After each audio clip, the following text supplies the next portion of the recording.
بسم الله والصلاة والسلام على رسول الله. أهلا بكم في قناة الجماهير والكورة. يا رب تكونوا بخير وصحة وسلامة وسعادة، ويلا اشتراكك الجميل ولايكك، ويلا بينا نبدأ أخبارنا النهاردة. طبعا كلنا عارفين ان نادي الزمالك ليه فلوس عند كهربا اللي هي غرامة الفيفا، وهي قيمتها 2 مليون و500 ألف دولار. المفروض اللعيب هيدفع الغرامة الفترة اللي جاية ديت، بس خد الخبر الجميل دوت اللي كهربا مش هيدفع الغرامة دلوقتي لإدارة نادي الزمالك. طبعا إدارة نادي الزمالك مستنية الغرامة بتاعت كهربا عشان تسدد عقود اللعيبة ومديونية النادي والغرامات اللي على الفيفا عشان خاطر يفتحوا القيد بتاعهم. طبعا النادي الأهلي مش هيدفع الغرامة دلوقتي عشان ما يقويش المنافس، ونادي الزمالك يكون عنده فلوس يعمل انتقالات للعيبة.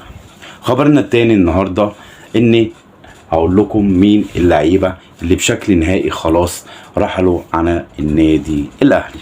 عندنا طبعا اللاعب الكبير أيمن أشرف، ده راح نهائيا عن النادي الأهلي وراح لنادي البنك الأهلي. عندنا اللاعب شادي حسين، وده راح نهائيا عن النادي الأهلي وراح نادي زد. عندنا اللاعب سافيو البرازيلي ورجع نادي بوليفار في بوليفيا. وعندنا علي لطفي طبعا الحارس الكبير، ده راح انتقال نهائي لنادي زد.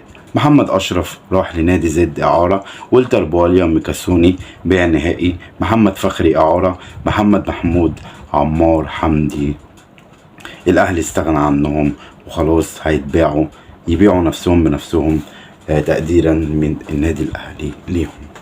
طبعا هقول لك على اللعيبة اللي هم عادوا من الإعارة. عندك صلاح محسن، كريم نيدفيد، ومحمد شكري، دول اللي هيرجعوا من الإعارة. طبعا محمد شكري متباع لنادي سيراميكا، بس في بند اللي الأهلي هيشتريه بعد أول سنة أو تاني سنة يدفع 7 مليون جنيه وهيشتريه. بالنسبة للعيب أحمد القندوزي، في كلام كبير اللي هو هيطلع إعارة الفترة اللي جاية لأحد أندية الوسط في الجزائر.